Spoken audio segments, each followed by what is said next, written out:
Hi guys, कैसे आप लोग। चलिए इसमें देखें बायो का ये दूसरा लेसन का है,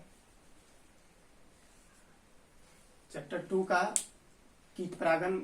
इससे पहले क्लास में हमने दिया था, इसमें जल परागन के वेलिस्नेरिया में था। तो इसमें देखें अब कीट परागन की बात करें, टॉपिक इसमें कीट परागन का है। कीट परागन को इंग्लिश टर्म में यूज करते हैं इंटोमोफिली। ऑब्जेक्टिव पूछता है कि इंटोमोफिली में किसके द्वारा परागन होती है, तो इस चीज को देखें तो ये एक टर्म है इसमें इंटोमोफिली। ये इंटोमोफिली ये कीट परागन की बात है इसमें, जो कीट परागन में ऑब्जेक्टिव में पूछ भी लेता है इसके बारे में। तो कीट परागन की बात करें, अपना लोग चर्चा किए थे क्या कि परागन की क्रिया जब होगी, परागन की क्रिया होगी, इसके लिए एजेंट काम करता था। एजेंट कहने का मतलब क्या कि परागकण को ले जाने वाला एक जगह से दूसरे जगह, मतलब क्या एक पुष्प के परागकोश से निकला हुआ परागकण दूसरे पुष्प के स्टिग्मा पर या उसी पुष्प के स्टिग्मा पर पहुंचाने का काम करने वाला एजेंट हुआ करता था। एजेंट, इस एजेंट में चर्चा किए थे अपना लोग कि एक ऐसा एजेंट है जो जैविक रूप से काम करता है, जैविक और एक अजैविक। तो जैविक में चर्चा किए थे कि जैविक में जिसमें कहे तो एक तरह से कहे कि प्राण हो, जीवित हो, जिंदा हो उसमें, और अजैविक मीन्स जिसमें कहे क्या कि प्राण ना हो, जिंदा ना हो, वो उस तरह की जो एजेंट होगा उसको अजैविक कहते हैं। तो इस जैविक में ही आते हैं कीट परागन के, मतलब कीट के द्वारा परागन हो रहा है। तो कीट कैसा है, जिंदा है, प्राण है इसमें, जीवित जीव है ये, तो जैविक है ये। मतलब क्या, जैविक एक एजेंट है कीट, और कीट के द्वारा परागकण एक जगह से दूसरे जगह जाएगा, तो उसको कहते हैं अपना लोग क्या, कीट परागन। तो कीट परागन में डिफिनीशन के तौर पे लिखते हैं अपना लोग की कीट परागन के लिए डिफिनीशन के तौर पे अपना लोग चर्चा करें कि जब परागन की क्रिया कीटों के द्वारा हो, अर्थात जब परागकण को किसी न किसी कीट के द्वारा एक जगह से दूसरे जगह या एक पुष्प के वर्तिकाग्र पर या उसी पुष्प के वर्तिकाग्र हो या दूसरा पुष्प के वर्तिकाग्र हो उस पर पहुंचाया जाए, तो उसको बोलते हैं क्या, कीट परागन। तो पहले भी हम अपना जो प्रीवियस क्लास था उस क्लास में चर्चा किए थे कि बच्चे कॉपी पेन लेके बैठिए ताकि आपका नोट्स बेहतर तैयार हो जाए। तो इसमें लिखते हैं कीट परागन में कि कीट परागन की क्रिया में लिखे कि जब परागन की क्रिया कीट के द्वारा होती है तो इस घटना को कीट परागन कहते हैं। अर्थात जब परागकण कीटों के द्वारा वर्तिकाग्र पर पहुंचता है तो उसे कीट परागन कहते हैं। कीट परागन में देखें तो एग्जाम्पल के तौर पे इसमें जैसे कीट के बारे में चर्चा करें तो मधुमक्खी हो गया या कहे तो बटरफ्लाई वगैरह ये सब है कीट है, तो इसके द्वारा होता है। इसके एग्जाम्पल में लिखें ये पोलिनेशन की जो घटना होता है ये बहुत सरल विधि है, कीटों के द्वारा मधुमक्खी पालन की जाती है, तो वहां से भी कहते एक तरह से परागन बहुत सुनिश्चित रूप से हो जाता है। तो उसमें लिखते हैं एग्जाम्पल में कि कीट के द्वारा जैसे लिखे प्राइम्यूला इसमें आता है, प्राइम्यूला एग्जाम्पल है इसका, प्राइम्यूला। उसके बाद है साल्विया, युक्का आता है, युक्का। ये नाम हिंदी और इंग्लिश एक ही है इसलिए इसमें कोई प्रॉब्लम नहीं होनी चाहिए मेरे ख्याल से। इस सब में होता है कीट परागन, जैसे बरगद हो गया, पीपल हो गया, बरगद में बनियानतिली में बरगद में, उसके बाद पीपल हो गया, पीपल में। कमल में भी होता है कीट परागन, कमल में, सूरजमुखी में होता है कीट परागन, सूरजमुखी में कीट परागन, सब में कीट परागन। इसी कर ले इसका। देखिए यहाँ पर कमल है तो पानी का चीज, ये होते तो पानी में है लेकिन ये पानी के ऊपर वाले भाग में होते इसलिए इसमें कीट परागन होते हैं। तो इसको एक तरह से कहे प्राइम्यूला है, साल्विया, युक्का है, बरगद है, पीपल, कमल, ये सूर्यमुखी, ये सब में सारे के सारे कीट परागन होते हैं। मतलब क्या, कीट के द्वारा ही परागकण उसके स्टिग्मा तक जाते हैं और पुष्प परागित हो जाता है, तो उसको बोलते हैं क्या, कीट परागन। जस्ट लाइक इसमें एक बात इसमें चर्चा करूं मैं कि नोट्स में इसको लिखना है क्या कि बरगद और पीपल में, अंजीर में देखें ये पुष्प वाला भाग होता है इसका बंद प्रकार का, बंद प्रकार का इसका पाया जाता है। ये इसके अंदर ही पराग कोष इस तरह से होते हैं इसमें, और यहाँ पर इसका मादा वाला भाग होता है। ये नर वाला भाग हो गया, ये इधर इसके बीच में ये मादा वाला भाग होता है। तो ये बंद प्रकार के पुष्पक्रम होते हैं। पीपल के बीज देखे होंगे बंद प्रकार के होते हैं, उसमें जैसे गोलाकार पार्ट होता है, उसको जैसे तोड़ते हैं या उसको जैसे फाड़ने की काम करते हैं तो उसमें से छोटा छोटा पार्ट नजर आता है। ये मेल पार्ट है, ये पुष्प का ये नर वाला भाग, और ये नर वाला भाग इसके अंदर मादा वाला भाग है। तो ये बंद प्रकार के होते हैं। तो बंद प्रकार के जो पुष्पक्रम होते हैं उसको हाइपोथेलियम टाइप के पुष्पक्रम कहते हैं। तो नोट में इसको लिखेंगे कि बरगद और कहें तो पीपल और कहें तो अंजीर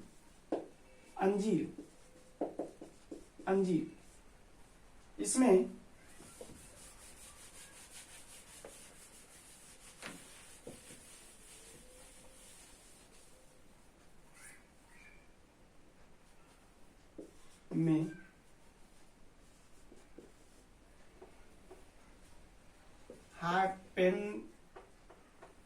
हाइपेंथोडियम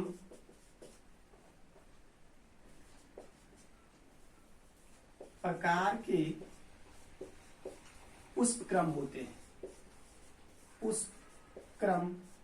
हैं।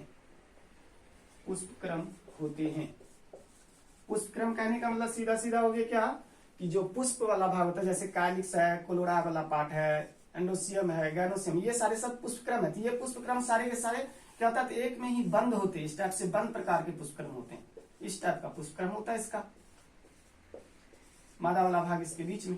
तो ये बंद प्रकार के होते हैं, इसलिए इसको बोलते हैं हाइपेंथोडियम प्रकार के पुष्पक्रम। मतलब बंद प्रकार के जो पुष्पक्रम होंगे उसको बोलते हैं हाइपोथोडियम प्रकार के पुष्पक्रम। तो इस सब में हाइपोथोडियम प्रकार के पुष्पक्रम होते हैं। इसलिए इसमें एग्जांपल में नोट में लिखते हैं इसको, तो नोट में लिख लीजिएगा इसको, ये हाइपोथोडियम टाइप के पुष्पक्रम होता है। इसमें पूछा जाता है ऑब्जेक्टिव में भी कि हाइपेंथोडियम प्रकार के पुष्पक्रम में मेल पार्ट और फीमेल, नर भाग और मादा भाग पुष्प के कहे तो बाहरी भाग में खिलते हैं या उसके अंदर ही बंद होते हैं। तो उसके अंदर ही बंद होता है, इसमें ये पूरा का पूरा पैक्ड होते हैं। इसमें और देखिए आगे कि ये कीट परागित पुष्प में अनुकूलन किस तरह का होगा। तो नेक्स्ट इसी का है एक टॉपिक है कि अनुकूलन, किसका अनुकूलन, तो कीट परागित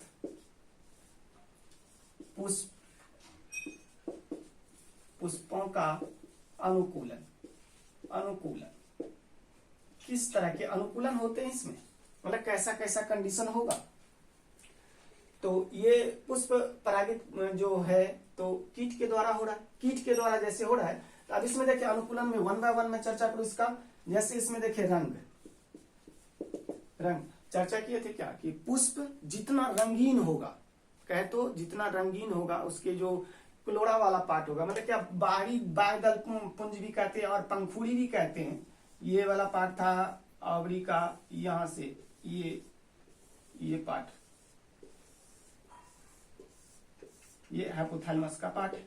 तो ये पंखुड़ी कहते इसको, ये पंखुड़ी वाला पार्ट जितना रंगीन होगा कीट उसके और उतना आकर्षित होगा, पुष्प के और उतना आकर्षित होगा।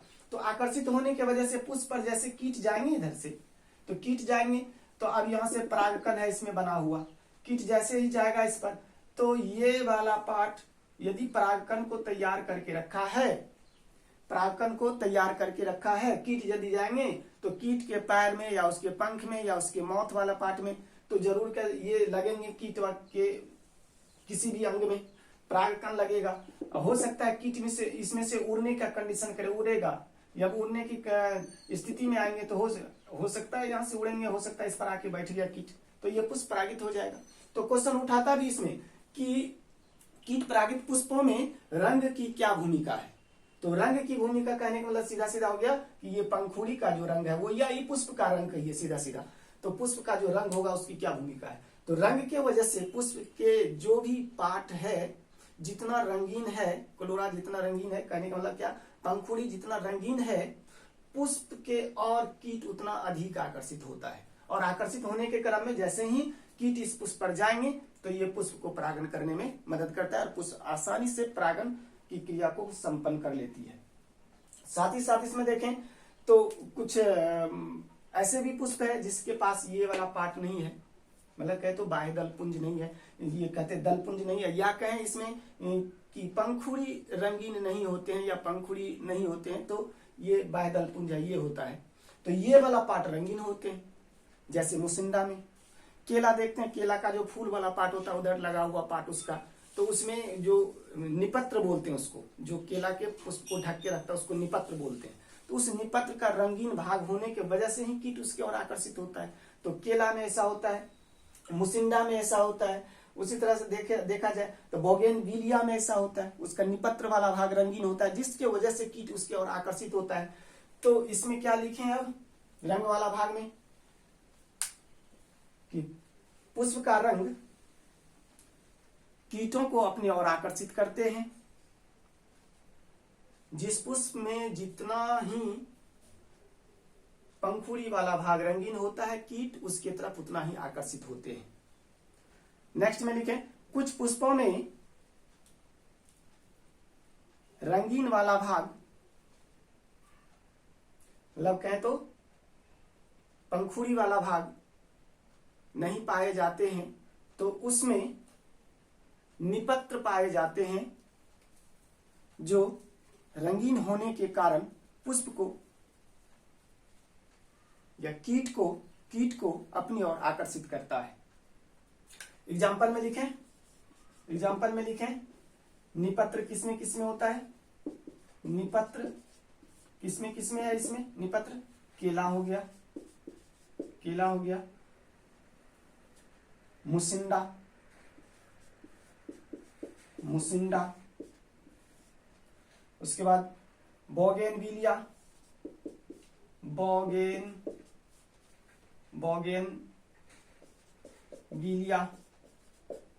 इस सब में निपत्र वाला भाग रंगीन होते हैं, जिसकी वजह से कीट आकर्षित होता है। दूसरा इसमें आ जाता है रंग के बाद सुगंध।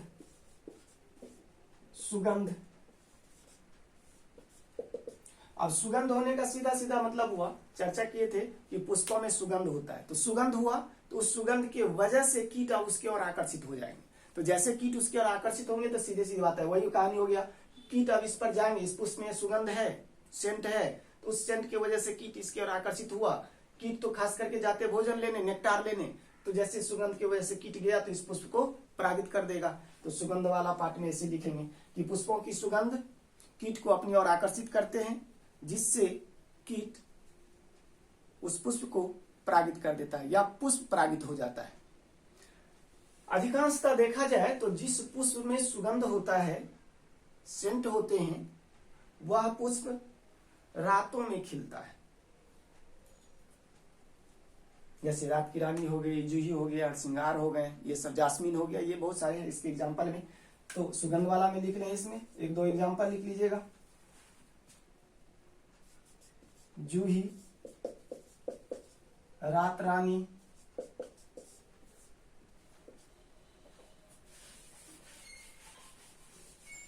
जास्मीन एटीसी कर दीजिए, जो भी सेंटेड फ्लावर्स होंगे। तीसरा आता है इसका मकरंद,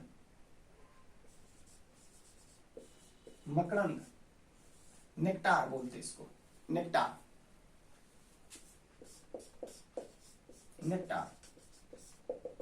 मकरंद, ये ही है मकरंद है। मतलब क्या, जैसे अपना लोग कहते क्या, हनी, जिसको मधु बोला जाता है, हनी, तो उस मधुमक्खी के द्वारा पुष्प से कहे तो नेक्टार को सेलेक्ट किया जाता है और उसी को वो कन्वर्ट करते हैं, तो वो मकरंद बनाते हैं उससे। ये मकरंद लेने, खास करके जो कीट पुष्पों पर जाते हैं तो भोजन की तलाश में जाते हैं।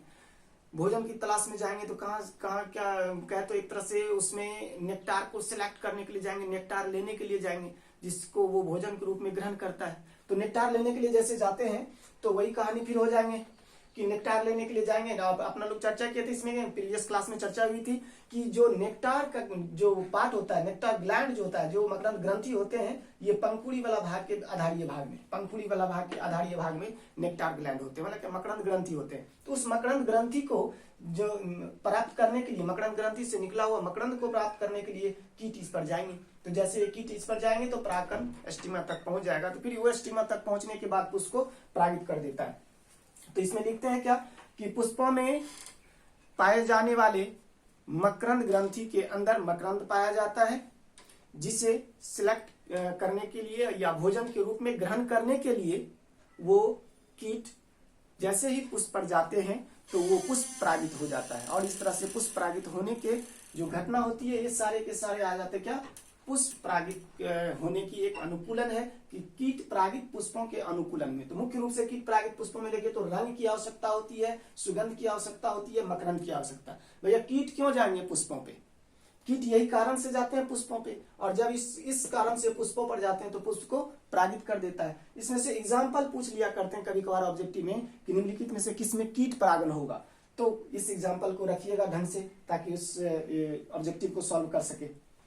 इसके अंतर्गत पूछे जाने वाले क्वेश्चन भी हो जाएंगे आपको कि कीट परागन क्या है, कीट परागन की विशेषता को लिखें, या कीट परागन किन किन पुष्पों में होते हैं, 2 पुष्पों का नाम लिखें। इस तरह से शॉर्ट क्वेश्चन, लॉन्ग क्वेश्चन भी डाल सकता है इसको। तो ये एक क्वेश्चन डिजनेशन आ जाता है इसमें। चलिए देखें इसको। अब अगला जो इसके पार्ट्स हैं, कीट परागित पुष्पों के आगे का जो पार्ट है, इस पार्ट में इस पुष्प के जो फ्लोरल पार्ट हैं, इसी पार्ट के अकॉर्डिंग आपको क्वेश्चन भी पूछता है। तो इस टॉपिक से जो क्वेश्चन लिया जाएगा उसको ध्यान में रखिएगा, नोट भी कर लीजिएगा, खास करके तीनों पार्ट को, तीनों पार्ट से ऑब्जेक्टिव भी रहते हैं। बहुत बहुत धन्यवाद आपका। देखिए ये टॉपिक है छोटा, लेकिन ऑब्जेक्टिव इससे अधिकांशतः लिया जाता है।